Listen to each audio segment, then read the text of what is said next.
दबंग पति। मानसी बुआ आज बहुत खुश थी। चंदेरी साड़ी और बालों में गजरा लगाए हुए वह पूरी हवेली में चक्कर लगा रही थी। खुश होने का कारण भी था उनके बेटे की शादी जो तय हो गई थी। शगुन का दिन आज के लिए ही निकल आया था। लड़की वाले पहुंचने वाले थे। इतने सालों के बाद घर में खुशी का मौका आया था। बुआ जिंदगी में आई अपनी अनमोल खुशी के हर पल को बांध कर रख लेना चाहती थी। पूरे मने योग से लड़की वालों की खातिरदारी की तैयारी में लगी हुई थी। देखते देखते 4-5 गाड़ियां दरवाजे पे आके खड़ी हो गई। शायद मेहमान आ चुके थे। बुआ ने उनके लिए तरह तरह के पकवान बनवाए थे, कोई कमी ना हो जाए इसके लिए। वह साइका के साथ खुद भी किचन में घुसी हुई थी। लड़की वालों ने पकवानों को सरा सरा के जी भर के खाया। तारीफ सुनकर बुआ खाने के अंत में अपने हाथों से बनाए गुलाब जामुन लेकर बैठक में जाने लगी। जैसे ही किचन से निकली फूफा जी की कड़कती आवाज सुनकर ठिठक गई। वह बुआ को देखते ही दांत कूटते हुए बोले, तुमको अपनी लोअर ग्रेड वाली आदतों से बाज नहीं आना है ना। सारे मेहमान घर की मालकिन से मिलना चाहते हैं और यहाँ ये काम वाली बाई बन के निहाल हुए जा रही है। मेरे सारे स्टेटस को चकनाचूर करके रख दोगे क्या? उन्होंने बुआ के हाथ से गुलाब जामुन लेकर वहीं पटक दिए और आग तरेर कर बोले, जाओ और चीप टाइप की साड़ी बदलकर चुपचाप से बनारसी साड़ी पहनकर सलीके से बैठक में आओ। एक बात और, कुछ भी पटर पटर करने की कोशिश मत करना, वरना उन्हें समझने में देर नहीं लगेगी कि तुम भी जाहिल खानदान से ही हो। फूफा जी की बात सुनकर बुआ जी की आंखें भर गई। हिम्मत नहीं कि नजर उठाकर कुछ कहती। कभी प्रतिरोध किया ही नहीं था। मन में ही कहा, ये एक मौका नहीं छोड़ते हैं मुझे बेइज्जत करने का। ना समय देखते हैं और ना जगह। बुआ अपनी आंखें पोंछते हुए कमरे में चली गई। फूफा जी ने एक नौकर को बुलाया और जोर से फटकारते हुए सभी बिखरे गुलाब जामुन को उठाकर डस्टबिन में डाल देने के लिए कहा। फिर पैर पटकते मेहमानों के बीच बाहर बैठक में चले गए। बुआ बनारसी साड़ी पहनकर माथे पे आंचल डाले बाहर निकली। ये बनारसी साड़ी की भी एक कथा है। बुआ जब विदा होकर ससुराल आई थी तब मायके वालों ने अपनी हैसियत से ढेर साड़ियां दी थी, पर उनमें बनारसी साड़ी नहीं थी। दुल्हन को साधारण चुन्नी में देख बुआ के सास ससुर भड़क गए थे।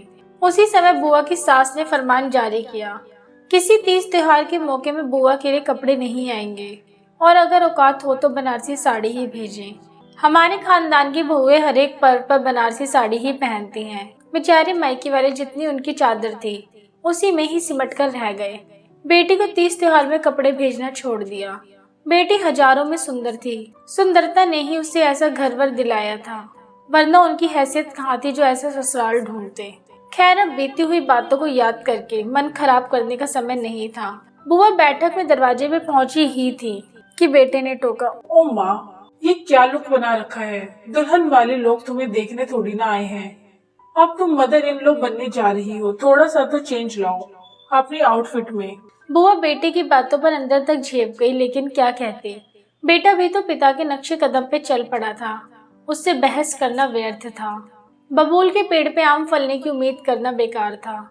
बचपन से ही उसने यही तो देखा था, पिता के द्वारा हर बात के लिए टीका टिप्पणी करते रहना। बुआ क्या कहती, वह तो पति का हुक्म मानकर यह भारी भरकम लबादा ओढ़कर मेहमानों के बीच जा रही है। दरअसल बुआ को मेहमानों से मिलवाना तो एक बहाना था। फूफा जी को तो अपना रुतबा दिखाना था। बुआ से मिलकर लड़की के पिताजी और भाई बड़े प्रसन्न हुए। लड़की के पिताजी ने हाथ जोड़ते हुए कहा कि बहन जी, मेरी एक ही बेटी है जिसे मैं आपके चरणों में रखना चाहता हूँ। बुआ ने उनका हाथ थामते हुए कुछ कहना चाहा, तभी फूफा जी ने बुआ को घुरकर देखा। धूमधाम से बुआ के बेटे की शादी हुई। दुल्हन विदा होकर आ गई। वह साथ में ज्यादा धन दौलत तो नहीं लाई, पर साक्षात लक्ष्मी की अवतार थी। सिमटी सा कुचाई हुई। जब उसने बुआ के पांव छुए तो बुआ ने उसे ऊपर उठा के गले से लगा लिया। ऐसे लगा जैसे कोई अपना मिल गया हो। समय 25 साल पीछे लौट गया था, या फिर खुद को दोहरा रहा था। बिल्कुल सब वैसे ही हो रहा था जैसे बुआ के साथ हुआ था।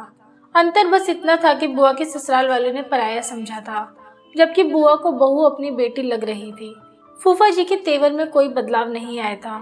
दूसरे दिन उन्होंने बुआ को कह दिया, बहू भी तुम्हारे जैसी मिडिल क्लास से आई है, इसलिए ये तुम्हारी जिम्मेदारी है कि तुम हमारे खानदान के तौर तरीकों से सिखाने की कोशिश करो। लड़की सुंदर थी, इसलिए हमने बेटे का ब्याह कर दिया, वरना कहाँ राजा भोज और कहाँ। बुआ ने फूफा जी के सामने हाथ जोड़कर चुप रहने के लिए कहा उन्हें डर था कि कहीं बहू ना सुन ले। बेटे का भी तैश कम नहीं था। बहू के मायके वालों की कमी निकालने में उसे विशेष मजा आता था। बहू की पहली विदाई थी, बेटे ने साथ जाने से इनकार कर दिया। बुआ ने समझाने की कोशिश की तो बेटे ने कहा, पिताजी कभी तुम्हारे साथ गए जो मैं जाऊं इन भिखारियों के घर। बहू को गुस्सा आ गया। उसने पलटकर कहा, फिर शादी ही क्यों की आपने, जब रिश्तों का अपमान ही करना था आपको। मैं अपने मायके का अपमान सहन नहीं करूंगी। इतना सुनते ही बेटे ने ताऊ भो पे हाथ उठा दिया। अभी वह कुछ सोचता इसके पहले ही बुआ ने तड़ाक से एक जोरदार थप्पड़ बेटे के गाल पे जड़ दिया और बोली, खबरदार, जो कभी पत्नी पर हाथ उठाया तोड़ के रख दूंगी, समझा। स्टेटस की दुहाई देता है, संस्कारहीन कहीं का। पहले इंसान बनना सीख, फिर पति बनना। मैं जाऊंगी अपनी बहू को उसके मायके छोड़ने, और तब तक वापस नहीं आऊंगी जब तक यह उससे माफी नहीं मांग लेगा। बेटे को आगरे आंखों से घुरते हुए कहा, तूने क्या सोचा, मैं तेरे पिता का विरोध नहीं कर पाई तो तुझे भी मनमानी करने दूंगी। मेरे पीछे कोई नहीं था, लेकिन अब ऐसा नहीं होगा। मैं खड़ी हूँ अपनी बहू के साथ, समझा। दोस्तों, अगर आप इसी तरह की कहानियाँ देखना पसंद करते हैं तो हमारे चैनल सोशल कार्टून कहानियों को सब्सक्राइब करें। कहानी पसंद आई हो तो लाइक एंड शेयर करें।